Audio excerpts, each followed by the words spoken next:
Hey, I'm Jonathan here at Scout. I want to show you how the Federal Reserve has depicted the housing market and what that means for you. What we see right here, this is a 20-year history from the Federal Reserve. It has over here what the value of homes are. So if you go back to the early 2000s, basically the average home value was $200,000. So go back 2000, average home in America is $200,000. You fast forward to 2020, and house prices have shot up to almost $400,000. In a sense, in 20 years, your home's value has doubled across America on average. And so, listen, that's great for real estate agents. I mean, if you just attach a 3% sliding scale and you go back year 2000, a $200,000 house, we're making $6,000. Well, then you fast forward, if we've doubled in 20 years, now we're making 12. Well, you have to ask, okay, what are we doing to be able to warrant making and double the income, right?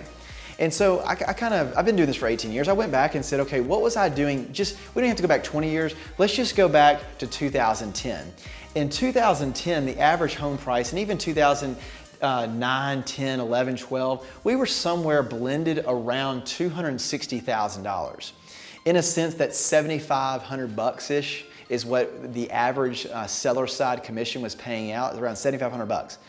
Well, now we're selling around $400,000. So now we're getting $12,000. So you have to say, okay, what are we doing to make an additional $4,500? And so surely we got to be working more, right? If you're the customer, you're going to pay an extra $4,500. Should it not be to where you're getting that much more value? So I went back 10 years and I said, okay, what was my life like and how I worked in 2010 and how do I work now in 2020? So here's what we look at. In 2010, believe it or not, things were very physical and manual. And we had to get wet signatures on paper. We actually had to have a document that we wrote on. Now we have digital signatures. Everything's done online. We can email, you can sign, you click here, your name's auto-populated. It's super easy, you can do it by email. Well, I used to have a call log. Now we have call centers, but I used to have a call log where I accept calls. People want to see a house, I have to write down your name and number and all the things and coordinate with my sellers.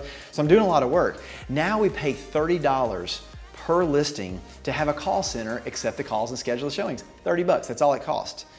Back in the day, in 2010, we used to have desk phones. We used to have desk computers. We used to have the MLS actually go take photographs, but if you want to take yourself, you could have an SD card and then plug that SD card in. Now, so many things can be done with the iPhone. I mean, we have all sorts of things like apps to map, apps to unlock doors, apps to pull up surrounding listings. There's so many things that we have that technology has made things very efficient. I mean, when we talk about desk computers, now I have a laptop. And the laptop can have Wi-Fi and the laptop can have a hotspot. 10 years ago, this was not even possible. I remember back in the day, we used to have the thing called MapQuest. And whenever there would be a listing to a house, we would need to be able to find where this house is. And sometimes agents wouldn't do that great of a job of putting the location of the house, like the description of how to get there. And you're out showing a house and you're trying to find this house. It's really frustrating. Well, now we have an app and we can just plug this in an app and we can find the home very, very, very easily. What we're trying to depict here is in 2010, just a decade ago, there were so many things that we were doing manually. There were so many things that we were doing that cost way more money than it does now. Technology has made things much, much, much faster. Technology has made things much easier. Technology has made things much cheaper. Unfortunately for the customer, for you, there has not been a clear pass down of the cost to the customer. In a sense, when we go back to this graph, in a sense, as home values have skyrocketed and you're paying commissions and home prices are going up more and more and more and more and more, even though things have gotten cheaper, easier, more efficient for me as an agent, they are not necessarily more beneficial to you. I work less and I make more. We talked about in a previous series how the average agent in 2019 made somewhere around $661 in client service hours. Not in networking hours, not in building up their database, in actual time spent to serve the client for you. So if I'm in your position and I see that, man, home values are skyrocketing, that's mine equity. Why am I paying the same commission percentage based on the value of my house whenever the agent has technological advances that makes their job quicker, easier and more efficient monetarily. I believe that there should be a pass down of the cost to you, the client. So that's what we've done here at Scout. We have said, you know what, we're not just gonna ride this wave and make more money off of you. We're just gonna establish what we feel like our services are worth and have a very low, fair, fixed fee, irregardless of the house, that's designed to save you money.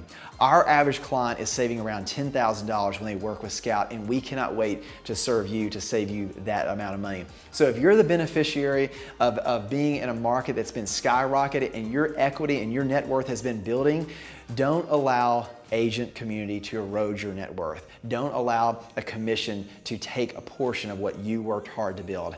Work with someone like Scout and let us save you thousands and thousands and thousands of dollars.